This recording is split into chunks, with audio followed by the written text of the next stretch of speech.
সুপ্রিয় দর্শক মণ্ডলী, আসসালামু আলাইকুম। গল্প বলি শোনো প্রিয় নবীজির শ্রেষ্ঠ মানুষ যিনি এই ধরনের।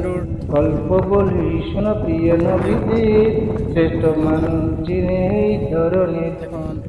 ছোটদের দেখে তিনি হেসে সালাম দিতে লাগে ভালোবেসে। ছোটদের দেখে তিনি হেসে সালাম দিতে লাগে ভালোবেসে।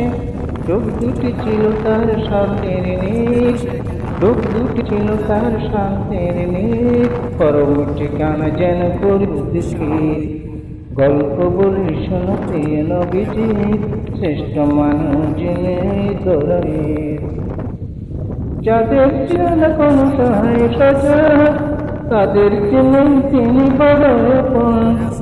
যাদের ছিল না কোনো সহায় সাজা, তাদের ছিলেন তিনি বড়